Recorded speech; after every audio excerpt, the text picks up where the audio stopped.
Você acha que o caminho para uma vida saudável, leve e natural é complicado ou só é possível para pessoas com uma mentalidade mais evoluída? Eu sou a Amanda Bimbati.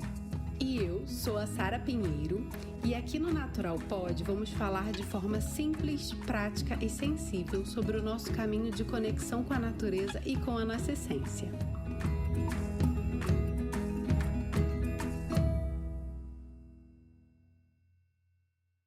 Arte é fôlego, palavras da nossa convidada de hoje.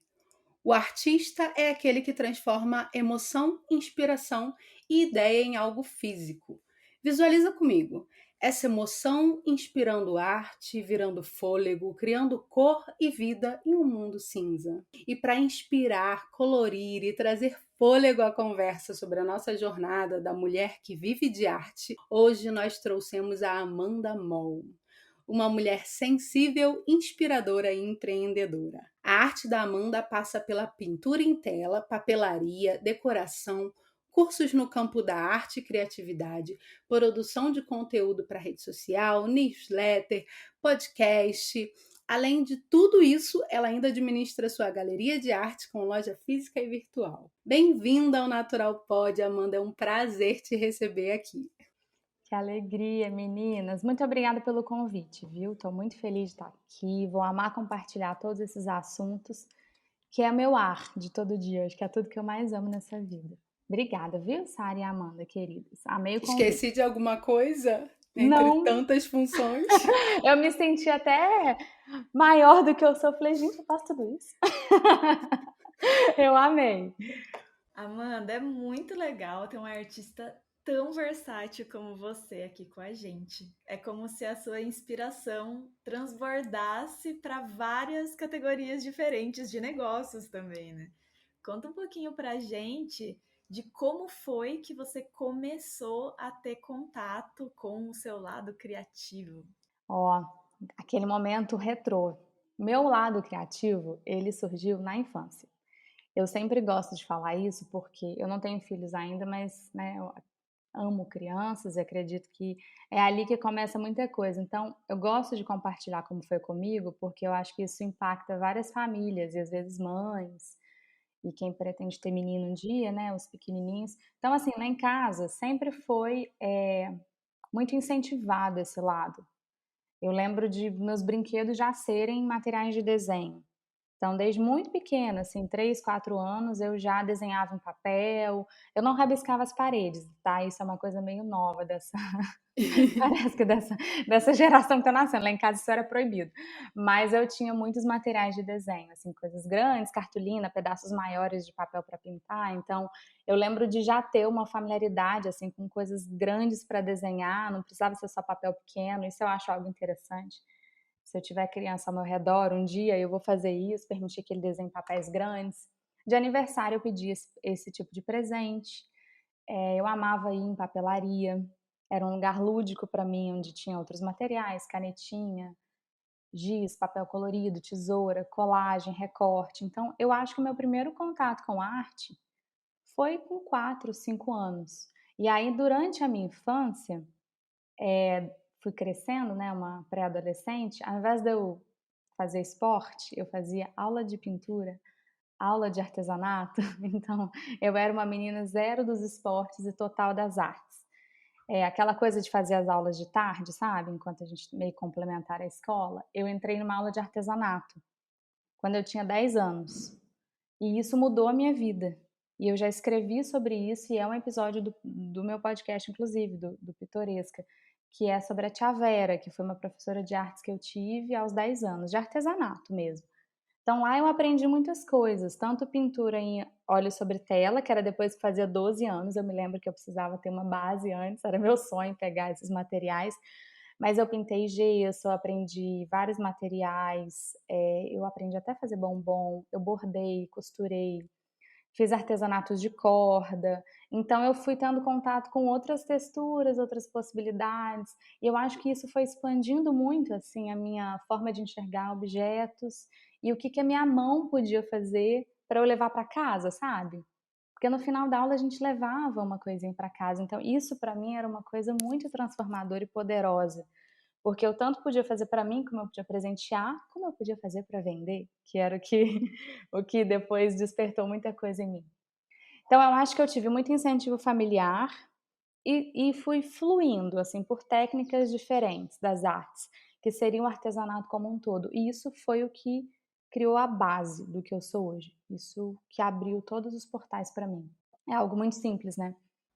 Talvez você nem tenha sentido vontade de rabiscar as paredes porque você tinha muito espaço, você tinha muito material, você não precisava, né, extrapolar para as paredes. Acredito que sim. E esse incentivo, né, assim, de dentro da família, mas de ir para o externo. Minha mãe tinha uma coisa assim de, vamos procurar se tem uma aulinha, ou tem um concurso na escola, participa, faz desenho. Tinha uma coisa de mostrar. Eu sempre tive isso bem forte em mim, assim, o que eu fazia eu gostava de mostrar. E depois de vender, tanto que eu desde criança eu já vendo. E eu acho que hoje, trazendo só um paralelo para essa coisa de compartilhar o trabalho, vejo muitas discussões sobre isso, sobre a timidez de mostrar o que a gente faz. Eu acho que isso é muito trabalhado dentro de casa, sabe? Desde muito pequena. Então, mostrar o que eu faço para mim sempre foi muito tranquilo. Não porque eu estava sempre muito confiante, mas talvez porque eu tivesse também pelo apoio de casa, assim. Os meus pais falaram: não, que legal, mostra. Ó, vende, leva, participa. Tinha muito esse incentivo. Eu acho isso algo muito transformador, por isso eu falo no sentido meio de família, assim, quem tiver essa chance com criança, façam isso. Nossa, e que incrível também essa sua visão sobre o artesanato, né? Porque hoje em dia o que eu vejo é muito essa parte das até das próprias famílias não incentivando fazer manual, né? Desvalorizando mesmo fazer manual, que é uma arte tão bonita, super ali antiga, que vem passando principalmente com nós mulheres, né? É algo muito nosso que está ali nas nossas ancestrais, que era muito sobre isso no passado, e conforme foi passando o tempo, isso foi sendo cada vez mais desvalorizado, porque a gente teria que estar fora, teria que trabalhar para outras pessoas, senão não é algo bonito, não é algo próspero. E sim, pode ser algo muito próspero e muito bonito a gente tá dentro desse fazer manual e se valorizar nesse trabalho, né, Amanda? Muito legal Super. essa sua história, assim, de encontro, né? De reencontro com quem você é também através do artesanato. Exatamente, Amanda. Você falou tudo, que eu acho que a gente desconectou um pouco desse artesanato, talvez achando que por conta de avanço tecnológico, das redes sociais, de toda uma verdade que a gente cria, aquela vida de plástico, né, dessa perfeição do Instagram, que o que está lá atrás, que é aquela tia que borda, que faz a barra do pano de prato, ou aquela avó costureira, ou a vizinha artesã, as aulas que a gente fez, assim, esquece, não são mais importantes, não tem mais valor. E eu posso dizer hoje tranquilamente que eu só trabalho com arte hoje porque eu tive a chance de ter contato com artesanato na infância. Só. Porque eu tinha, assim, uma adoração pela tia Vera, que era essa minha referência, era uma senhora muito querida, por ela saber fazer tantas coisas. Eu achava isso foda. Eu falava, meu Deus, eu quero muito ser ela quando eu crescer. Ela sabe bordá-la, sabe pintar tela, ela tem uma articulação tão interessante, ela vende, ela faz evento de exposição. Ela era mulher empreendedora e ela era uma artesã. Então, é isso que você falou. Essa é a base, a gente não pode esquecer disso. Se a gente estiver conectado com isso, aí tudo bem parecer mais sofisticado aos olhos de algumas pessoas, alguma camada do nosso trabalho, mas por trás, a base é uma só. É essa herança dessa ancestralidade habilidosa ali, daquela mãozinha que sabe fazer um tanto de coisa. Você pode olhar, eu acredito que quase todos os artistas têm essa memória. Talvez nem todos falem sobre isso, mas eu acho que todos tiveram esse contato em algum momento da vida. Para mim foi isso. Isso para mim foi a base mesmo do que eu faço hoje. E aí, já entrando nessa outra pergunta, né, que algumas carreiras são menos incentivadas e na escola a gente não vê a professora colocando como opção de profissão para você escolher, eu quero ser pintora, né? E aí, como você falou, desde criança a sua família já te incentivava a vender. Quando foi que você virou essa chave e você entendeu que a arte que você ama ia virar profissão, que você ia viver daquilo? Foi aos poucos? Teve uma virada de chave? Como é que foi? Ó, para mim foi orgânico no sentido natural, não falando de rede social, né, porque a gente é de um tempo eu não sei quantos anos vocês têm, meninas, mas eu tenho 32, então, assim, eu comecei sem Instagram. Eu tinha um Blogspot, era o meu site. Fiz um site no Wix, depois tive Flickr. E assim, top porque tinha internet, né? Porque galera vende. Eu comecei também na minha cidade vendendo em feirinha. Então, a gente está falando de hoje uma facilitação e ao mesmo tempo uma competição muito grandes. E eu acho que quando a gente não tinha tanto ruído, a gente focava muito mais no que importava. Então, eu sinto que eu venho lá de um momento mais silencioso e por isso o empreendedorismo foi acontecendo de um jeito muito orgânico. E o primeiro ponto que eu preciso dizer que foi a virada, e eu preciso recortar para isso, para mim, a questão do dinheiro sempre foi uma coisa muito tranquila, assim, de falar e de acontecer. Minha família não tinha grana, então eu fazer grana era uma questão de sobrevivência, não era uma questão de, ah, que fofa, ela também vende. Não, eu sabia que eu precisava. Então, para mim era muito claro, assim, eu preciso fazer minha grana porque eu quero um dia conhecer Paris, sei lá, eu quero um dia ter uma casa que eu construa, coisas que a gente sonha e a gente sabe que não vai cair do céu, porque não tem uma herança chegando. Então, fazer dinheiro para mim era uma fagulha muito de infância, assim. Eu lembro de ter 8 anos e já falar, eu quero ter meu próprio dinheiro, eu quero ser independente, eu não quero precisar casar com um homem rico. Tô falando coisas caricatas, mas era o que uma criança pensava. Eu quero ser uma mulher independente. Então, para isso eu precisava de independência financeira. Então, o que, que eu amava? Criar coisas. Então, eu vou vender tudo que eu criar, porque eu quero ter o meu dinheiro. Isso já era claro na minha cabeça desde muito nova. E isso eu posso dizer que não era tanto com, ah, meus pais falavam sobre isso. Não, meus pais eram muito simples na comunicação, assim. Mas eu sou filha de comerciantes. E eu também já compartilhei isso num dos episódios. Eu e a Teté, a gente tem, que é minha parceira do Pitoresca, nós somos filhas de comerciantes do interior. Então eu acho que a veia comercial do meu pai e da minha mãe me deram também todos os insights de reinvenção que eu tenho hoje. Então meu pai era açougueiro, a gente tinha um comércio de bairro.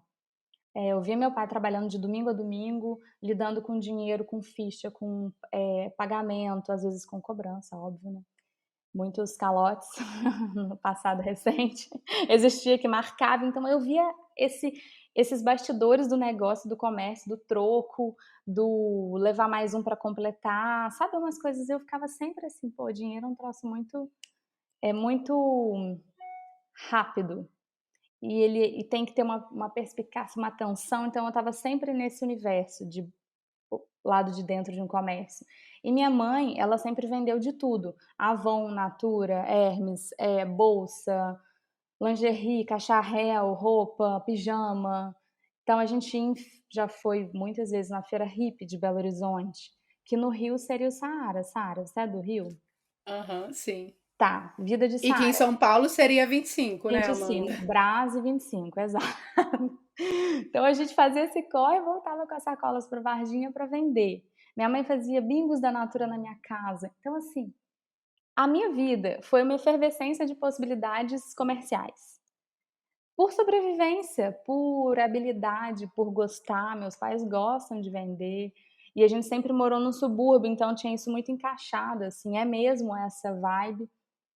E eu acho que isso foi me compondo, sabe? Então, quando eu falo assim, pô, que empreende, ela é uma boa empreendedora, porque eu sou filha da minha mãe e do meu pai, eu acho. Eu vi isso a vida inteira. É a herança familiar, é a herança que eu tive. Foi essa facilidade de reinvenção, ó, tá apertando aqui, tá acabando aqui, se reinventa, faz uma outra coisa. Tanto que no meu trabalho o que eu ouço muito é, não, cada hora você tá numa fase, você se reinventa com muita fluidez, como que você faz isso? Então é sobrevivência e dois, observando muito a minha família. Então eu fui ficando assim. Não sei se eu falei muito, meninas, mas eu acho que essa seria a minha explicação. Foi perfeita. Amanda, e você é uma mulher multipotencial, faz muitas coisas diferentes, já começou, né, desde o início, já gostando de várias coisas, praticando várias coisas, mas a vida de empreendedora é muito corrida com vários problemas, né, coisas para resolver, e a artista precisa de espaço e tempo também para ter essa conexão com a inspiração e criar. Como que você consegue transitar assim entre esses dois mundos hoje, assim, como uma mulher adulta e empreendedora, né? Existe um equilíbrio perfeito na sua visão ou você vai na intuição e vai fazendo da maneira que aparece, que vê ali, né, para você? Como que isso acontece? Olha, acho que esse seria o ponto mais difícil de responder, difícil de atingir da minha vida. E é uma pergunta muito boa. Acho que seria assim, o coração desse tema. Eu busco esse equilíbrio há 12 anos, desde sempre. Porque quando a gente começa, a gente não tem noção dos ciclos que a gente vai viver, né? É como entrar num brinquedo de parque pela primeira vez. E aí, de repente, você tá naquela montanha-russa, no looping lá em cima, e você acha que tá fazendo tudo errado. E que vai cair, vai se perder, que tem uma fórmula, que tem um método que você ainda não conhece, que tem um curso que você precisa fazer para descobrir então, ou uma outra pessoa que faz certo, ela precisa te dizer. E aí, nesses 12 anos de caminhada, porque eu considero que eu comecei oficialmente, assim, valendo oficialmente com 20, que foi quando eu me formei e voltei para Varginha. Hoje, com 12 anos, eu posso dizer que pela primeira vez eu encontrei a fórmula mais próxima do que eu quero viver. Olha que loucura. Então, assim, eu posso dizer que eu não acredito que tenha um equilíbrio perfeito e eu nunca cheguei nesse equilíbrio perfeito. Mas eu já tive semanas muito boas onde eu falei: é isso, é assim que eu preciso viver. Mas aí na outra semana acontecem coisas relacionadas a outros setores da empresa que me desestruturam completamente. Eu falo, meu Deus, eu estou fazendo errado de novo. Então, assim, num mix, sabendo que eu sou jovem, mas trazendo muito dos aprendizados do que eu leio, do que eu ouço de outras pessoas, eu acredito que a vida vai dando mais sabedoria para a gente tendo essa flexibilidade de entender também todas essas coisas que vão dando errado. E às vezes é uma frustração de um lançamento de produto que não deu certo, ou eu tô super pronta para começar a pintar o dia inteiro e surgem problemas de um quadro que chegou estragado e eu tenho que resolver, e aí eu sinto vontade de chorar, e isso já me tira do flow de criação. Então eu acho que a sabedoria da vida mesmo vai te mostrando que é meio que isso que acontece. Isso é um ponto. O outro é, a gente tem sim que criar o nosso método possível de fazer as coisas darem certo. Eu sou muito organizada, muito planejada. Então, essas duas características que eu fui aprimorando com os anos me ajudam muito, muito mesmo. Então, posso dizer que não é só sobre aceitar que as coisas são como são. Não, eu sou uma controladora nata, super ansiosa, não tenho essa, não vou romantizar isso, eu não acho. Eu acho que se não for organizado, se não for planejado, se não tiver uma agenda e tentar cumprir, não vai rolar. Então, para mim, eu tenho aqui meu plannerzinho, vocês estão no meu planner de hoje, aqui, ó, na segunda tarefa, que eu já fiz uma primeira e tiquei. Por isso que eu crio o planner, porque assim, eu uso mesmo, meu planner é o meu fiel escudeiro. Tá aqui os dias ideais, eu sei quanto tempo eu gasto para fazer as coisas, então eu me observo muito.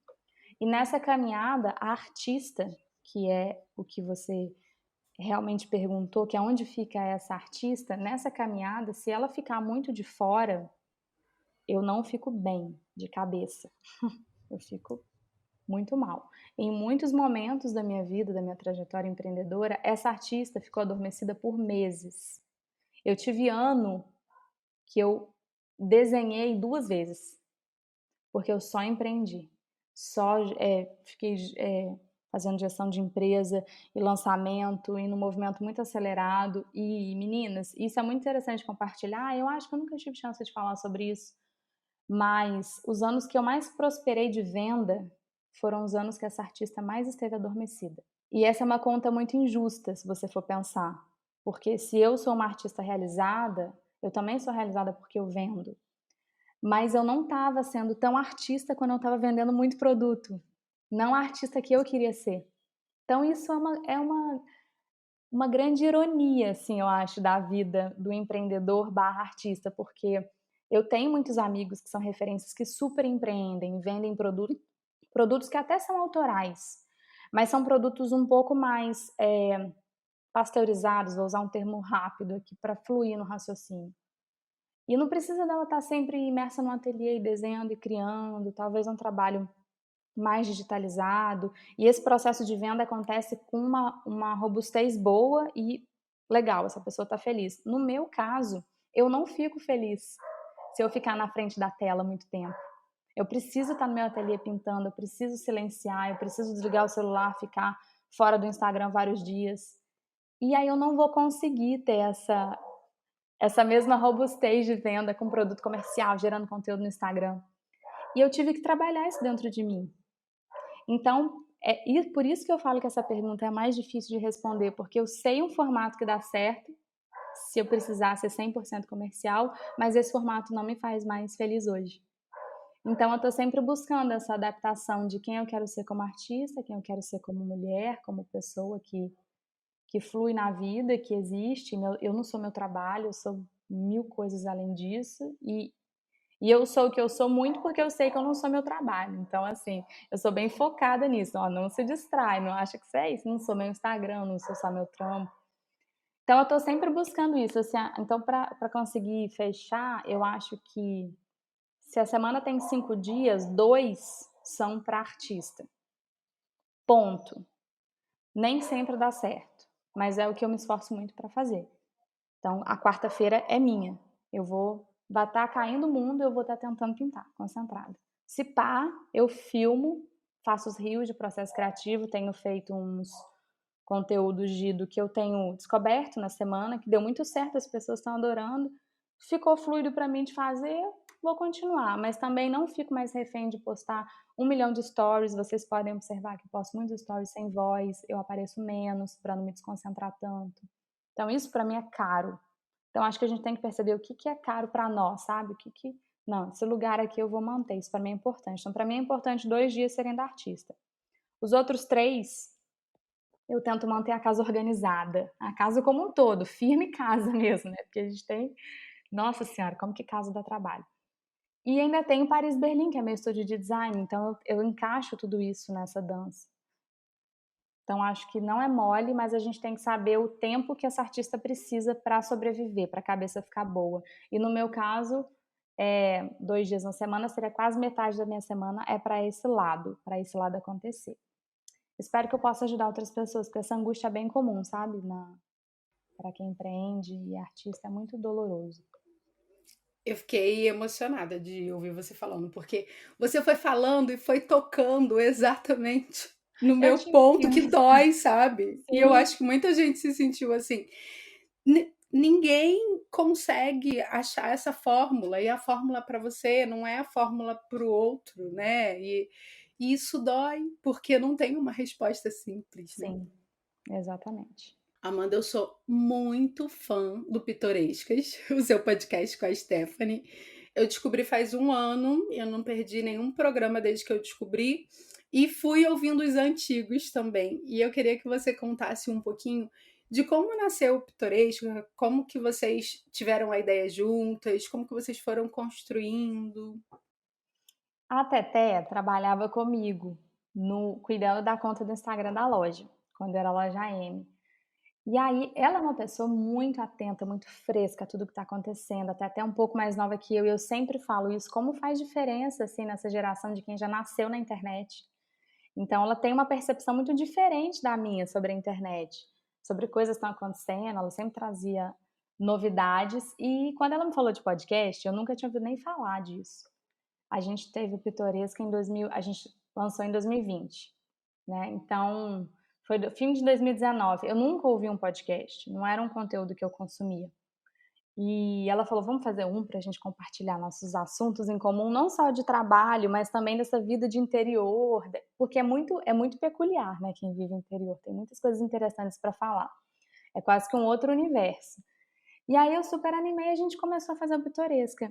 E foi muito legal porque a gente foi aprendendo muito entre nós, nessa troca que a gente tinha entre nós duas também. Eu não sei se vocês sentem isso, mas mesmo a Teté sendo uma amiga da cidade, era uma amizade que estava iniciando também nesse processo, muitas vezes ela falava coisas que eu tinha muito insight, assim, nossa, é mesmo. Eu encarava o podcast como uma experiência bem terapêutica, onde tinha essa troca entre mim e a Teté, E aí, indo para a forma como as pessoas percebiam, era interessante porque elas tiveram contato pela primeira vez com assuntos de bastidores de firma, que é o que eu nunca tinha falado assim na internet antes. Por mais que eu estou na internet compartilhando o que eu faço, escrevendo em blog há 12 anos. Até antes, assim, desde que eu sou universitária, desde os 17 anos. Mas parece que em fala, né, nessa conversa que a gente está tendo aqui, é uma outra camada que atinge.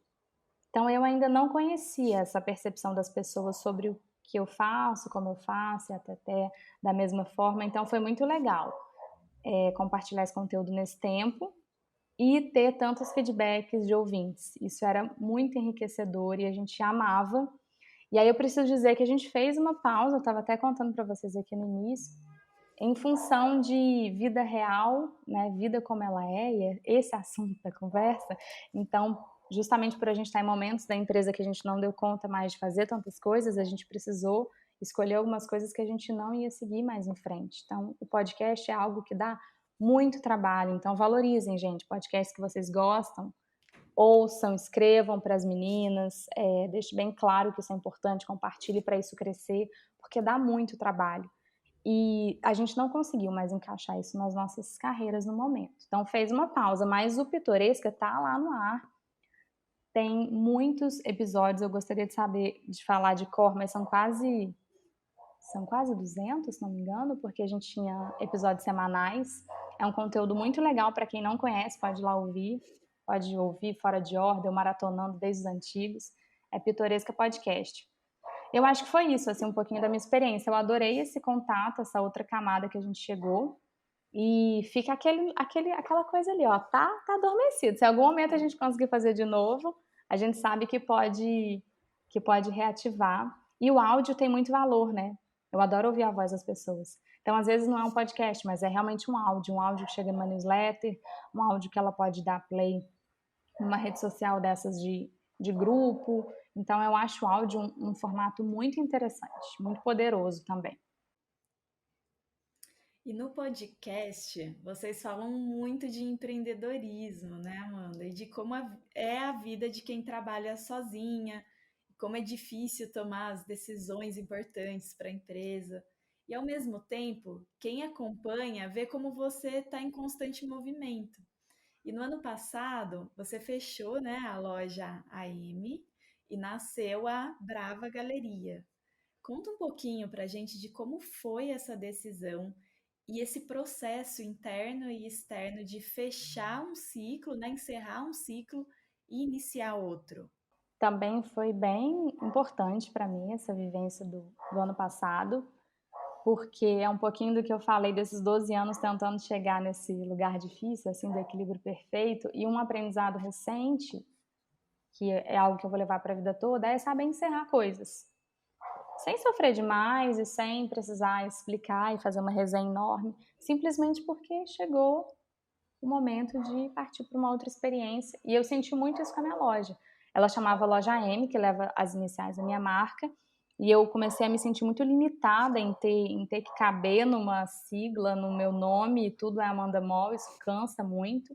E a minha marca oficial sempre foi meu nome. Eu queria experimentar coisas novas, ter uma loja que tivesse outras marcas, e é algo que eu vou vivenciar cada vez mais. E, bom, tinha chegado o momento de acabar. Só que nunca é simples, né? Porque as pessoas ao redor, ali, o seu pequeno núcleo, não entende com tanta clareza. Então, eu tentei explicar para minha família, e eles ficaram um pouco confusos, assim, sem entender. Ah, mas por quê? E aquela coisa, a loja é tão bonitinha. E eu acho que o interior também pede umas mudanças, assim. Eu vivo numa cidade de 140 mil habitantes, que ela é, em geral, conservadora, e, assim, para não aprofundar muito, mas eu sou uma pontinha de loucura ali naquele universo mais pragmático e às vezes previsível. E eu gosto dessa chacoalhada de vez em quando, sabe? Eu sentia também que a loja M já tinha cumprido um ciclo localmente falando. Eu queria uma outra parada, eu queria ver uma experiência diferente. E aí, como eu estava pintando, e agora eu estou 100% imersa nos originais, nas pinturas, nos quadros, em tapeçaria, e estudando cada vez mais, e é para isso que meu trabalho está caminhando. Ter uma galeria, mesmo que fosse só representando minha própria arte por enquanto, fazia muito sentido naquele momento. E aí eu resolvi viver essa experiência nova e meio que assim, admito que no escuro, meninas, não foi muito pensado, estudando mercado, nada disso não. Foi mais uma vez tentando uma reinvenção com algo que poderia me fazer feliz e trazer de volta o entusiasmo, que é uma palavra que eu usei muito nessa mudança. Eu acho que é uma palavra que eu deixaria aqui. Eu acho que a gente precisa se apegar, especialmente quando faz mudanças, a algo que vá nos trazer entusiasmo de novo. E isso movimenta, isso traz coragem, isso impacta outras pessoas, isso faz a gente não perder o fio da meada. Então foi essa a minha motivação. Eu acho até que você já respondeu o que eu ia perguntar agora, que em todos esses anos como artista, você está sempre se reinventando, né? E administrando tudo isso, esses dois mundos, da empresa e da artista. E a pergunta é se teve algum aprendizado específico que mudou totalmente a sua forma de trabalhar. E aí pode ser alguma coisa que deu errado, alguma coisa que deu muito certo, uma pessoa que você conheceu. Eu acho que tem vários aprendizados, mas assim, tem um que, que é um que eu não perco, assim, que eu me apego, que quando eu tô muito, mas muito perdida, sem saber se eu tô acertando, geralmente eu tô distraída com ruídos, com barulhos externos, ou olhando muito para fora. Talvez isso seja um padrão, mas a gente nunca pode afirmar que as coisas são um padrão. Mas para mim é como sempre aconteceu. Então eu preciso silenciar, inclusive a minha ansiedade, porque a gente fica se cobrando, né, quando as coisas não dão certo. Então parece que está dando certo com o vizinho e aí com a gente não dá certo. Isso é uma coisa que caiu por terra para mim. Eu nunca acho mesmo que parece que está dando certo com o outro, porque eu sei o que as pessoas acham de mim. Muitas vezes eu recebo informações e eu sei como a coisa realmente é. Então eu sempre falo, não, nessa cilada eu não caio. Nunca é o que parece ser, para ninguém. Para ninguém. Isso para mim é uma máxima. Então eu me apego a isso 100%. E aí, quando eu tô muito perdida, eu sinto que eu tô distraída, eu me trago sempre para um lugar de silenciar, abafar ruído, e isso inclui não rolar feed, não me expor muito nesses dias na internet e silenciar e observar o que realmente eu quero fazer com a minha vida. E um aprendizado que eu tenho que é muito importante, que é isso principal que eu ia falar, é eu não sou o meu trabalho. Eu não sou o meu trabalho. Não é só isso que eu sou. Eu acordo, eu faço meu café, eu gosto de jardinagem, eu treino, eu pratico esporte, eu tenho vários amigos, eu gosto de viajar, eu sei fazer unha super bem, eu sei fazer várias outras coisas super bem. Então, é, por que que a gente se limita e acha que a gente é aquele trabalho? E pior, para mim, que o delírio está nesse lugar. A gente é a persona online que a gente criou. A gente não é. Não é. Então eu vou muito para esse lugar de acorda, lembra quem você é, Amanda criança, Amanda sobrinha, Amanda neta, Amanda prima, Amanda amiga, Amanda vizinha, Amanda filha, enfim, Amanda companheira do Thales. Vou para um lugar de pronto, agora com isso aqui, o que eu quero fazer com a minha existência? Se meu trabalho não está me fazendo feliz, está me deixando perdida, talvez eu tenha até que fazer outra coisa como trabalho. Então, na minha carreira, eu já cheguei a pensar em fazer outra coisa. Talvez não seja, é sempre nas artes que é o que eu gosto, mas pode ser isso aqui. Eu também gosto de comunicação nesse sentido, então pode ser isso aqui. Então eu acho que a gente tem que ter uma certa frieza para olhar o nosso trabalho, não um apego 100% apaixonado, emocional, vou fazer isso a qualquer custo até o fim. Eu amo o que eu faço, mas tem dia que eu odeio o que eu faço. E eu acho muito foda quando a gente fica nessa cobrança de precisa dar certo, porque preciso me reinventar. Não vai dar certo sempre. Então, esse meu aprendizado é o seguinte: eu não sou o meu trabalho, então eu descolo disso. E aí eu só consigo descolar e distanciar quando eu saio desses ruídos externos, sabe? Quando eu dou uma silenciada, quando eu treino com bastante frequência. Então, eu não sei se vocês conhecem a Marcela Ceribelli, do podcast Óbvios, do Bom Dia Óbvios. Sim, é Acredito que maravilhosa. sim. Eu acabei de ler A Aurora, que é um livro que eu recomendo fortemente, maravilhoso. Eu escrevi para ela e disse: você escreveu o livro das nossas vidas, leiam todos. E ela tem um Chapadinhas de Endorfina, que fala sobre endorfina como um todo para todos os corpos, para todas as mentes. E eu encaro a endorfina da mesma forma que a Marcela encara. Então, para eu não ir muito adiante, é só ouvir tudo que ela fala sobre isso, que eu concordo assim, assina embaixo. Então, quando eu tô com esse cérebro endorfinado, ele me ajuda muito nesse raciocínio. Muito. Clareia meus pensamentos, eu vou para esse lugar de... Gente, mas peraí, um lançamento de planner é só um micro detalhe da minha vida, do que eu sou. Não dá pra gente colocar todas as nossas expectativas e todas as nossas fichas numa coisa, num post, num Reels, sabe? Pelo amor de Deus. Então, basicamente, esse é meu aprendizado principal e eu preciso renovar isso toda semana, porque senão a gente delira, sabe? E na internet é muito fácil entrar nesse delírio. Então, a vida é o que a gente é quando não tá só trabalhando também, entende? E isso impacta no meu trabalho. Então, ficou meio... Dei uma volta, mas para dizer que é só quando eu tô lúcida, sã, com a cabeça clara, dessa forma, que meu trabalho anda bem. Então, é como se fosse um distanciamento. Eu não sei se eu respondi a pergunta, Sara. O que você acha? Eu acho que você respondeu porque, no fim das contas, são coisas separadas e, ao mesmo tempo, uma influencia a outra, né? E, ao mesmo tempo, você me fez lembrar que eu preciso colocar o Aurora na nossa lojinha de curadoria de livros, Ah, Amanda. precisa mesmo. Ele, Coloca ele hoje. tá, ele tá na minha lista lá para poder ler, mas quando vocês ouvirem o programa, ele já vai estar lá na nossa lojinha. Vou deixar o link aqui embaixo, tá? Maravilha. As ouvintes merecem essa dica. Agora conta pra gente, Amanda, de onde vem tanta inspiração? Como você alimenta a sua criatividade? Ó, eu vou falar um pouco sobre rotininha, assim, porque eu acho que eu não tenho uma biblioteca, assim, de inspiração que eu vá, isso aqui super me inspira, essa referência. Então, cada semana eu descubro uma coisa nova, um hábito novo, um jeito novo de pensar meu dia, e isso acaba me inspirando. Então, acho que o que me mantém, assim, com as antenas ligadas, e é quando as anteninhas estão em pé que eu me sinto inspirada, é eu estar com o cérebro endorfinado, que foi o que eu acabei de falar. Então, ter essa rotina organizada, assim, acordar no horário que eu gosto de acordar, mais cedo, tentar não dormir muito tarde e não esquecer dos meus exercícios. Isso mantém a minha mente mais limpa, vou dizer assim, para captar o que importa.